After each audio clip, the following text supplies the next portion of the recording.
your cameras off now, even though you've all got your cameras off, but never mind. Okay, that's fine. So you might have seen this before. You might have seen this presentation before, but let's have a look anyway. Okay, so as you know, we are New Ventures Worldwide. We've been in operation since 2020 because our old mark, which was called Latitude, which had been going for 39 years, folded over during COVID, basically because there were 2 years where we couldn't move anybody. All right, so this is just the continuation, and it's basically the same team, slimmed down quite a lot. Okay, so New Ventures Worldwide, it is incorporated in the United Kingdom as a registered charity. That means it's non-for-profit. We also have another designation, which is as a community interest company, which means that any excess revenue which is generated will be distributed to programs in countries which might need more support. For example, in Ghana, where we do run a program where, you know, obviously, let's say the difference in Australia or New Zealand or even Spain is that families or other institutions who are offering accommodation to volunteers, they will do it on a voluntary basis. It is free. But for example, in Ghana, we pay a small stipend to the families in exchange for hosting our volunteers. So any money which is excess is not distributed amongst the shareholders, because there are no shareholders for this company. It is just put into the other programs. Okay, so this is our program. It's in Spain, España. Look at that N. We call it N. Nye, if you're learning Spanish. So that word España, that letter, remember, Spanish has got 28 letters. 28 letters in the alphabet. It's got a double L, which you can see down here, where it says Castilla. Okay, Castilla. So double L is an extra letter, and Nye is also an extra letter. So España. All right. So as you know, as you might know, this is Spain. All right, and we have 3 main destinations, which are Castile and Leon, which is the center, the most traditional part of Spain, where they speak the most pure form of Spanish. And in fact, Kelly has got a placement right here. All right. We also work in. Are we seeing something right now? Sorry? Are we supposed to be seeing something? You definitely are. And you're not? No. Oh, you're just seeing me. God, I'm sorry. Hey, excuse me. I'm so sorry about that. All right. Thank you for letting me know. I could have been here for years, months, days. All right. Here we go. Let's go back. So that's who we are. And this is, can you see it now? Yes. Yeah. Okay. Probably Jade and Lockie. Keep your eyes on the road. You know, keep hold of a dog.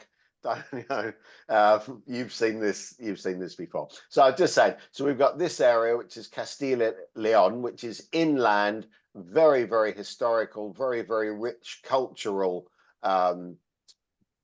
setting.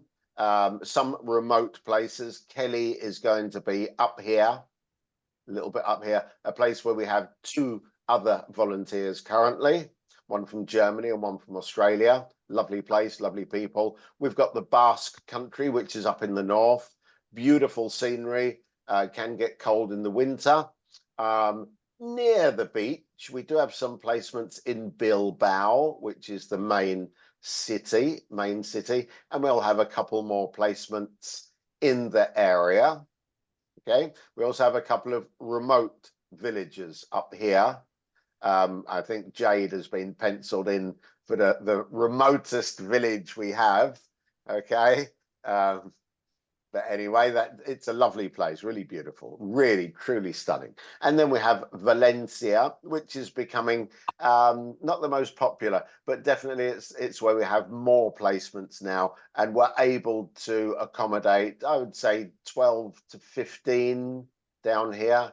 At the moment, we've got 12 down here, so it's on the coast. It's a large city. When we say Valencia, you know, that could be 70 kilometers on either side. So they're not urban placements by any means. They tend to be in quiet places. Okay. But these are the three places. So there's in España, there's our extra little letter, the ñ. So in Castilla León, which is this one, inland, the Basque country here in the north, and then Valencia area. Why Spain? Number of reasons. We think it's a good place. One, transport is very good, relatively cheap. For example, I'm flying up to Bilbao next week, which is a 1 hour flight. That's costing me 24 euros. There's a lot of kind of low cost. Okay. If I wanted to go from Valencia to Madrid, which is the capital right in the center, I could do that for about 15 euros on a high-speed train.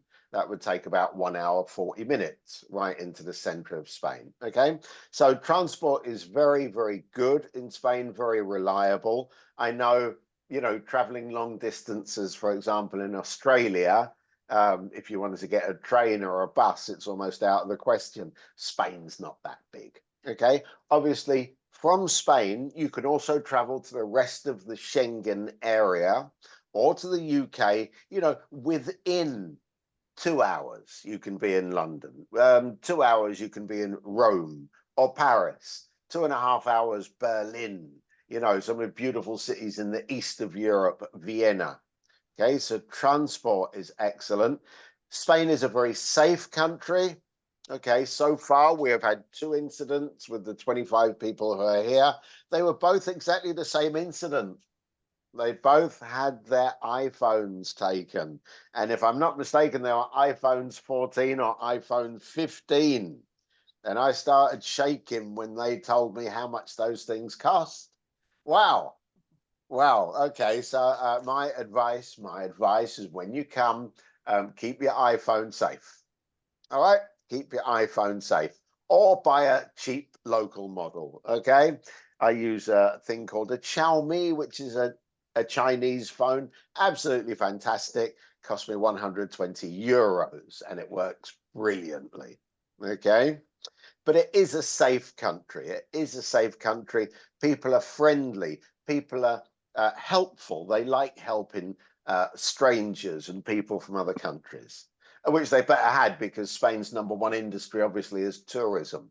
Spain is the 3rd most popular tourist destination in the world. Okay, that is after United States and France, I believe.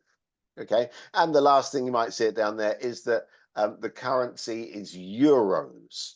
And one of the good thing about euros is it's the same currency if you're in Spain, if you're in France, if you're in Italy, if you're in Germany. So, you know, you can travel and in Portugal, of course, which is absolutely lovely, which is here in the West. So there's Spain. There's a gang of recently arrived volunteers in Madrid. You can see the metro sign there. And that's Jasper, and that's Oliver, and William, and Johnny, and Hamie, and Sarah. And that's that's Gabri from Australia as well. And there's Ollie and William, another Ollie, and another Ollie. So I don't know why I've suddenly got like 6 Olivers in and the number of Williams. Okay, so that was during their initial, that was the day after they'd arrived in Madrid, 12th of January. It was nice and sunny, but a little bit cold. Okay, so the program, all our programs are at schools. They involve supporting English classes. Remember, we will give you some ideas about things to do in class. We will ask you to contribute with some ideas of your own. One of the things you can do is reading groups, which means instead of having to take an entire class 30 kids, what do I do now? That you just work with smaller groups. Okay. So you take them out of the class, it might be 5 or 6 kids, and you read together or you talk together. All right. And that can be an easier way of doing it. The schools love it. The schools want you to interact with the kids. Okay. They don't want you to be another teacher who's teaching things. All right. You're explaining things. You're a new person in their life, and they're, delighted. They are delighted to see you and to get to know you. Okay. We got primary school, 6 to 11, secondary school, 12 to 18. And those tend to be the main groups that you would tend to be. Even there might be kindergarten groups as well. Not to the extent where you're involved in child care. Okay. You're not coming as a nursery nurse, as it were. You're not going to be changing nappies, all right, and stuff like that. That's not what we're about. So it's a very active role. It's really important that you are active, but it's also very, very important that the schools know what you're there for. Okay. And that's what we try to explain to them. And the message is getting through, particularly, well, not I'd say everywhere, but in Valencia. I've been to visit 4 of the placements this week, and I've spoken to the volunteers. Everybody's very, very happy. The schools are really impressed. Okay, good. So it'll be 15 to 18 hours a week, normally Monday to Thursday. Remember, Monday to Thursday, which means that most weeks you can travel Friday, Saturday, Sunday. And that might mean just traveling to nearby cities. It might be on the Friday. Well, that's the day I'm going to go to the gym and have a really long, decent workout, or I'm going to, do something else which I really wanted to do, or maybe do a language exchange with somebody local, or maybe get involved with another volunteer project. Okay. What we don't want you to do on Fridays is to sit at home and watch Netflix. Okay. More of that later on when we come to the real orientation. Okay. About not sitting at home and not becoming isolated in any way.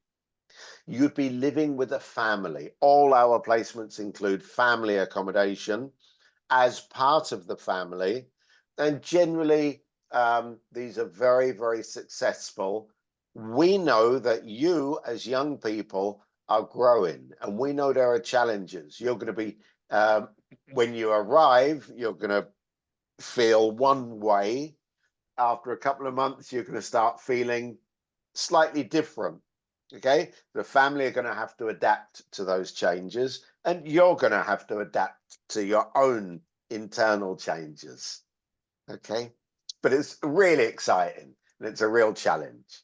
All right. This is Regan. Look, that's the Basque country. That's a beautiful beach. They've got the most amazing beaches up in the Basque country. If you like surfing, that might be the place for you. They have the World Surf Tour. Tends to kind of travel, I think 2 or 3 locations on the northern coast of Spain. Absolutely fantastic.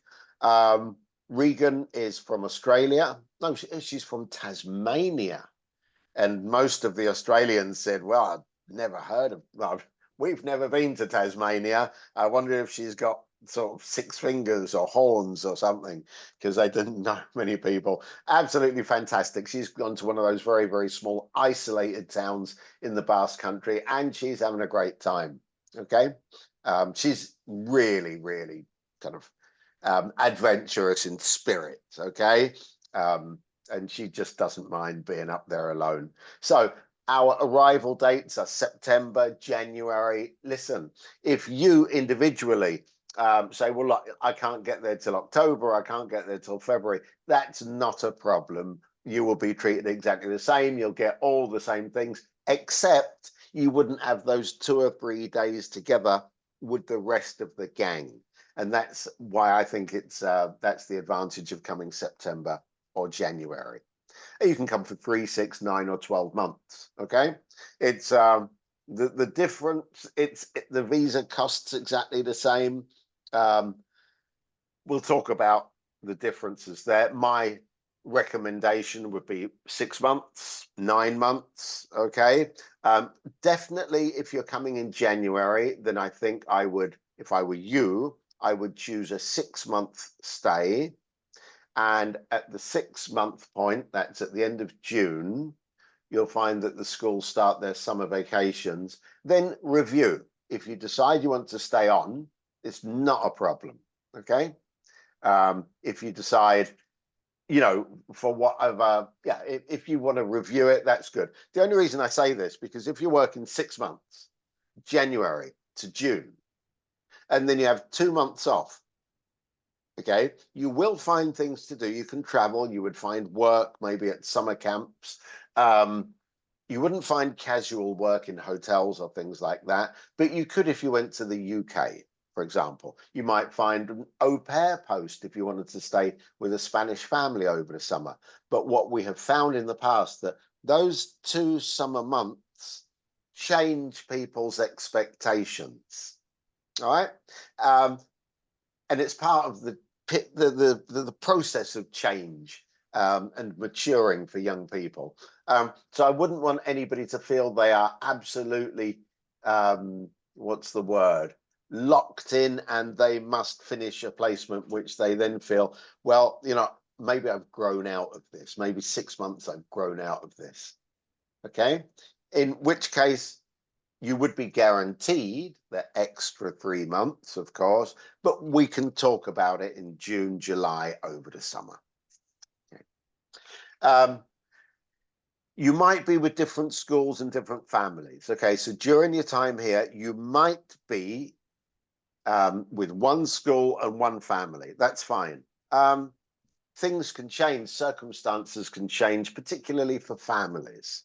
Okay, so let's imagine somebody, you know, family, somebody, they lost their job, or maybe there were problems at home, domestic problems. And, you know, just the atmosphere maybe changes. It's not right. You know, they don't feel comfortable. You don't feel comfortable. In that case, you might be at the same placement, but you might change to a different family. Okay. Or if you're coming for a 9-month placement, you might spend 6 months at one place and 3 months at another. We'll always let you know in advance. Okay. And normally we'd have 3 to 6 months lead in. So that's kind of the application process. So if you're coming in, you know, for Phoebe, who wants to arrive at the same time as Kelly, you know, we've got to get a move on. But for everybody else, if you come in September, January next year, there's not a problem. Okay. Right. There we go. Well, there's a couple more. There's Gabby and Will. Okay. There's William looking at Gabby, and Gabby's looking at me, and Gabby's eating churros. Oh my God.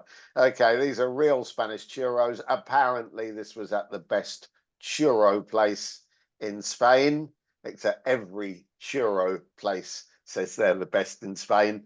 I was with them that day, and they were not bad. I tell you what, those churros, which are kind of fried pieces of stuff, batter with sugar on them, and you eat them with this very, very thick hot chocolate. Anyway, we had just been there. We are in Valladolid, or they are in Valladolid, which is right in the center of Spain. We had just been that day to get them their police registration certificates. They are both doing very, very well. All right. They're both from Australia. Okay. So some of the documents you're going to have to get, which, you know, be mindful of this. The documents will come at different times. So there's a health support form, which you have sent me, some of you, most of you, terms and conditions, which I will send you again with your offer letter, copy of your passport, okay, photos. So, you know, a nice photo of you with your family or doing something you enjoy doing, or with friends. All right, I've got photos now. Kelly sent me some absolutely wonderful photos. There were 4. And, you know, one of her doing a life-saving course, one with some friends, I think graduation, one in a classroom setting, I believe. So really nice, just 4 photographs on 1 PDF. Absolutely brilliant. Okay, a letter of introduction. That would be a letter of introduction addressed to a hypothetical host family.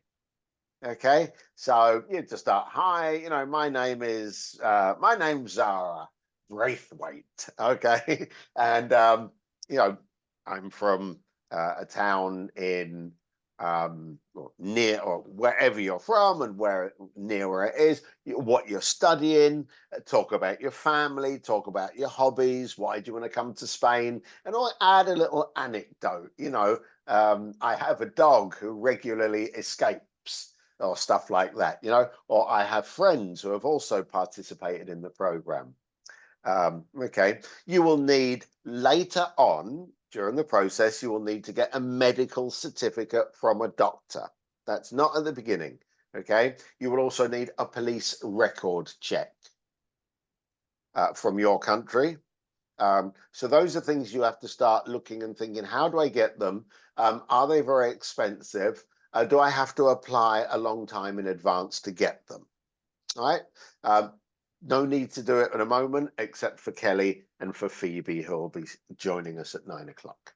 Okay, you'll also need insurance. You're going to need insurance to cover you, health insurance, and you'll also need to prove to the embassy, the Spanish embassy, that you have the financial means to support yourself during the program. Okay, they will give you a visa as long as they don't think that you're going to be a burden on the financial burden, I'm sorry, on the Spanish state. Okay, we'll talk about that way down the line, but if you've got any questions, you can write them in the chat box and we'll talk about them. Okay, so we're not going to put you through an exam. We're not going to ask you to do something really strange like a citizenship test or anything like that. Okay, right. Wow, look, there's more volunteers. This was just before COVID. Whole bunch of people from Zimbabwe, from Italy, from Ireland, Canada, New Zealand, Australia. Yeah, all sorts. And our favorite, there's Stella with her hand on her face. Not a great photograph, was it? All right. Anyway, how much is this going to cost you? The program is going to cost between $1,500 and $1,650 US. That depends if you decide to come for a 6-month period or a 9-month, 9 to 12 months. Okay, there's $150 change. Normally, you would pay $500 up front, and the rest when we're getting your visa papers ready. Okay, or when you've got the papers on their way and you know where you're going to be staying. I don't handle the money. That comes straight from the office in the UK. I think most of you have paid. Okay. The initial 500 euros, 500 US dollars is not refundable because we will find you a placement. Okay. The rest, obviously, you know, if you decide not to come, then you don't pay, and you wouldn't pay any more. Your application can be deferred. So if you start off now and then something turns up because you just, you know, got a scholarship to do a really special 1 or 2 year course, you know, absolutely fine. You can put it off for a year, 18 months, 2 years. In fact, no penalty. You wouldn't have to pay anything further. You'd have to pay for your insurance. Insurance currently, the kind of insurance they're asking for is costing about 40 euros a month. I believe 40 euros is about 60 Australian dollars a month. Okay, and that's fully comprehensive healthcare insurance. It's not travel insurance, okay? It's healthcare insurance. Obviously, the costs of the visa and the costs of the flight. Right, so those are things you have to take into account if you're working, if you're saving, if you need people to support you. Okay. Oh, wow, there's a bunch of Australians and one New Zealander, Amy, right in the middle, in the beautiful city of Valencia. Okay, absolutely, you know, state of the art, very modern city. And there we got Will, Ollie, Will, Ollie, Amy, Johnny, Ollie, and Jasper. Okay, so 7 boys, all from around uh,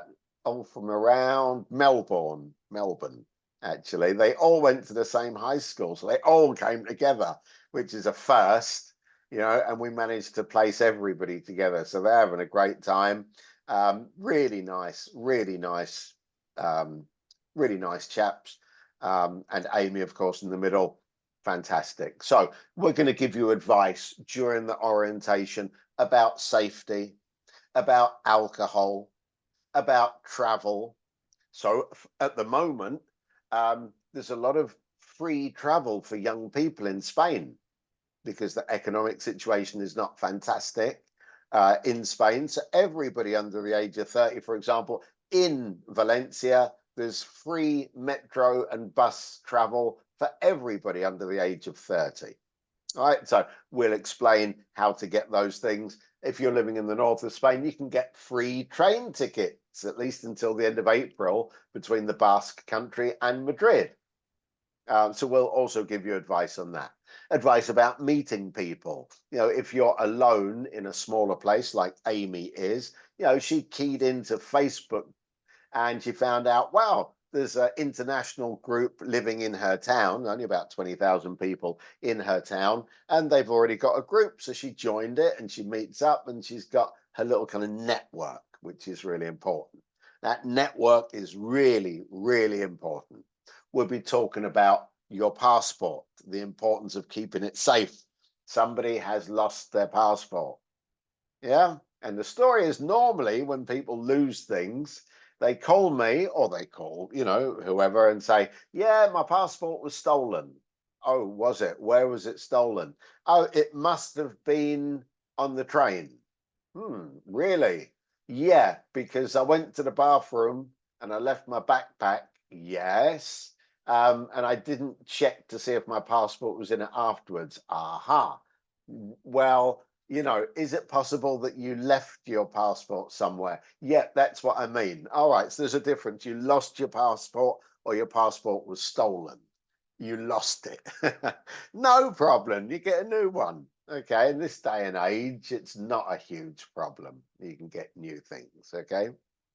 And stuff like that. But it is important to keep it and to know where it is at all times. In fact, there's a special trick here in Spain. You can get a substitute passport to carry around with you whilst you're here, which will cost you about €4. Well worth it. Okay, we'll be talking about downtime. We'll be talking about expectations of time with the family, with your friends at school. The day in Spain is much longer, starts about 7:30 in the morning, finishes about 10:30 at night. The kids at home might be having their dinner in the evening at 9:30. What they say, as all the volunteers say, well, I was falling asleep at the dinner table because the family have dinner at 9:30 or 10. Okay, it's getting used to it. It's getting used to it. So there's your downtime. How do you manage your time? Social networks. And what's behind them? Photos, you know, what to publish and what not to publish. Your expectations. We'll be talking about that when we come to the real orientation. Okay. When I publish information on Zoom meetings, I will let you know if it's really important. For the moment, we're going to be working mainly towards the September arrivals over the next 2 or 3 months, and from June, mainly for the January arrivals. So you might see stuff which is repeated. You are welcome to come, and I will be doing a checklist so that I can see who's attended which sessions, just so that in case you need any extra support or information outside of those sessions. We've also got our ladder of support, which we'll explain during orientation, but that is to make sure that you feel you are being supported as much as we possibly can. And that starts with the other volunteers and then ends kind of right at the top with your own government. You know, so if you need whatever you need, we will facilitate everything. You will never be alone to handle problems. We'll talk about visas, which we're going to have to spend quite a lot of time on. Okay, we've got all the documents you will need. We revise that, we review it every month to make sure it's still valid. We'll also talk about money, what to do with it, what to bring, and how to earn a little bit of money once you're here. And we'll also talk about health, Spanish attitudes to health. Most of the people in this photo have already had a cold when they were here. What do you do when you have a cold? Do you stay at home? Do you go to the doctor? Okay. Do you need support from other people? We'll see. Okay. And this is our timeline for September 24. So February, we need your initial documents. Okay, which is like your application form, which is a couple of photos, a copy of your passport, terms and conditions. All right, so we're still there. Got lots of time to do that. For Jade, lucky, I've got yours already. So no problem there. Kelly, I've got most of yours, so that's fine. March, we'd like to have everybody's pack ready, you know, which is just those things nicely presented, some nice photographs. April, we're going to start the matching. We've already got schools here going, yeah, I want somebody for September, you know. So we can start that in April, May, June. So by June, so that'll be 3 months before you come, you will know where you're going. We might not have the information about the families, but at least that means in June you will be able to start the visa process. And, you know, well in advance, have your visa sometime in July, knowing that you're coming in September. Okay. July, we will have a 5-day online orientation. It's only 2 hours a day, so don't worry too much about that. We will do it in the mornings. It'll be about 10 o'clock here, which will be about 8 o'clock where you are. If you're from New Zealand, I will give you a special orientation, okay, for the New Zealanders. They will be morning sessions. Obviously for January, our orientation will be sometime in October, okay? Right, that's specific orientation. We're going to have monthly meetings before then, okay? But those are important things. August, you'll have contact with the families, the family details, so you can spend, you know, a month or so getting to know them online. Believe me, it's really important to reach out when they reach out to you as well. September, arrival approximately the 13th of September, 12th, 13th. You might be leaving the 12th, arrive in the 13th. Okay, we will meet in Madrid. We'll spend a couple of nights there, and then everybody will go off to their individual placement, and the same thing will happen in January. We did it this way last time. It was very successful. Okay, so it gave everybody a nice chance to decompress after the flight, get together, get to see what other people are like, try out a Spanish supermarket. Let's have a look. Just tell me, can you see somebody here on the left? This is Paula. She's a German volunteer. She lost her iPhone. Oh. Somebody stole her iPhone, unfortunately. Okay, but she got over it. Okay, so let's listen. Just tell me, please, if you can hear her. This is what she has to say. This was her first, she had been here for 1 month. This is what she has to say.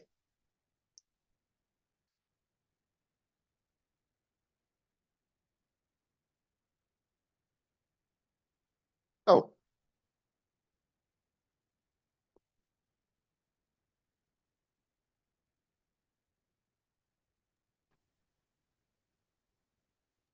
I'm not sure if it's just me, but I can't hear the video.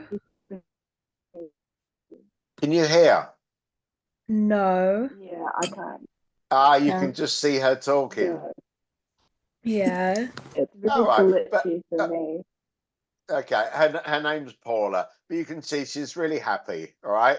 And this is Tamina. I don't know why I can't hear the video, but I will include them on a further Let's see. Maybe I can. Maybe I can share screen. Ah, the sound. The sound. Okay. Right. Can you see them again? Yeah. Yep. Okay. Let's listen because we have German volunteers who are also helping with English at Spanish schools. Now, tell me if you can hear now. Again. Okay, hello, my name is Paula. I'm from Hamburg in Germany, a big city, very big city. Can you hear? Yes. Okay. All right. So she's from Hamburg. Right.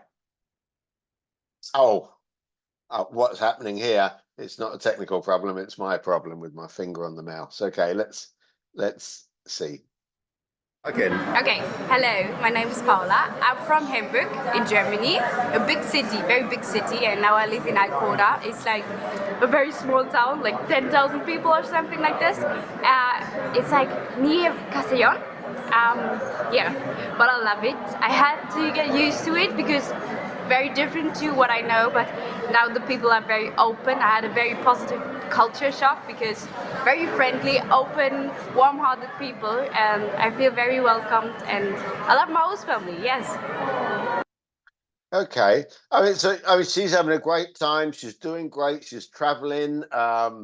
You know, lovely personality. She's 18. I can't get my head around this. All you 18-year-olds, I know some of you are a little bit older, but 18, you're taking these decisions. You're coming right across the world, and wow, I'm just like knocked out. And my placement people are going, hold on, why don't Spanish people of this age do gap years as well? Okay, this is some essential information. So that's Paula. Absolutely fantastic. In fact, too, something about Paula. She was quite ill. She developed an illness when she was meant to come in September, and she couldn't come until the following month, which was October. But she said, look, this illness, which is now going to be chronic, I'm going to handle it in Spain. I could stay at home, but I wouldn't be doing anything special. Look, I'm going to go. I'm going to go and do this thing and just see what happens. Okay. She's doing absolutely fine. All right. So this is just to end some essential information. Okay. Things we're going to have to just look at during the real orientation. Again, it's about health, making sure you're healthy, making sure you go to the dentist before you come, and everything necessary doing at home where you feel comfortable doing it. About medication, if you're if you're taking any kind of medication, make sure you've got a good supply with you to bring. Make sure you've got a medical report, the kind of insurance. Again, don't run out and buy travel insurance before you've spoken to me. The phone, again, do you use your iPhone? Are you going to keep your home telephone number? Do you need a local telephone number? It's great to have a telephone where you can put in two numbers. I know you can with eSIMs and things like that, which is great. Your placement, what are your expectations of the placement? How are you responding to them? Packing, that's important, isn't it? Of course it is. What are you bringing and what are you not bringing? Look at the weather. Are you expected? One or two of our schools expect somewhat more formal clothing. Most of them don't. You're absolutely fine, but some of them, I say formal trousers and a polo shirt or something like that is absolutely fine. Okay. Others are really laid back. And, some of them said, it's like, T-shirts and vests and stuff. And we're seeing lots of tattoos. Some placements don't like that. Some they don't like piercings and stuff. So we'll have to talk about those things. Okay, host family, again, what are you expecting? What are they expecting? We'll talk about this, okay? What they want is somebody who's going to come and live as part of their family, respect their lifestyle. We have some placements which are really strong Catholics, okay? The majority are not, okay? And so they do not, it's just not an issue. But in one particular one, yes, it is an issue. Another one, less of an issue, but they would, yeah, they require somebody who is observant, at least, of the Catholic religion. So nobody would be forced into any place where you are compromised. You would not be compromised for your own beliefs or religion or lifestyle, okay, or choices. In any of our places, we would make sure that you had, I mean, it's exactly the same. If you're a vegetarian, we'll make sure you've got a host family, which doesn't mind, you know, who are willing to provide a vegetarian option for diet. Okay. Host family, really, really important. Really, really important. Bank, if you decide to open a bank account, and Spanish, how much Spanish are you going to learn before you come? Okay, so this is Tamina, who's just outside of Valencia, about 40 minutes away by metro. She's been here since September. Let's see what she has to say. Oh, hello, my name is Tamina. I'm 18 years old and I'm from Germany, from a city called Magdeburg. And right now I am doing a volunteering service for 1 year in Spain, in a little town called Guadalajara, which is pretty close to Valencia city. And I'm working at the school as an English assistant, just speaking with the students and training their pronunciation. And I am living at the host family, which is so cool. I love it. I feel so at home and I feel like I have a new family. I have 3 siblings. In my hometown in Germany I have 2 siblings as well, but there I'm like the little one, and now in Spain I'm like the older one. It's quite a contrast, but I love it and I am enjoying this year so much. Okay, so that's Tamina, and I tell you what, all if I interviewed any volunteers, they would all be like this, as enthusiastic. Okay, maybe next week I'm going to be doing some some interviews with volunteers who arrived last month. Let's see. Oh, hello, my name is Tamina. I'm 18. Gosh, we've had enough. Maybe they will tell us about some of the challenges as well. I think that might be interesting to see. Okay, but generally it's a positive experience. Here we have a bunch of people, again, from New Zealand, from Australia, from Italy, and so on, Canada. Some of the people there had real challenges. Okay, they really had problems, but just normal problems. Okay, they were lonely, they were homesick. Nobody in this photograph, except for this fellow who signed up for a 2nd year. All right, absolutely fantastic. His name was Corbin, from New Zealand, and the only thing that happened to him was literally he outgrew the program. Okay, I'm going to say that it was so good, but he outgrew the program, where, you know, he had made so many friends at the place he was that they became the focus of his life, not the family. All right. And it was fine. Everything was sorted out, and he was brilliant. Okay. But it's just a case after, you know, going into a 2nd year. Wow. Maybe a 2nd year, you need to be thinking about moving on to some other kind of role, and we will help you do that if you wanted to. Okay. And this is a group of, this was COVID year, and or the year before COVID, sorry, and this is in Burgos, beautiful medieval city in the north of Spain. Okay, with the Gothic cathedral and the whole town centre. So expect to see a lot of architecture of this type in Spain. Okay, so so that's that for the moment, and I'm going to stop sharing. Okay, so just for the moment, and I'm going to stop recording as well.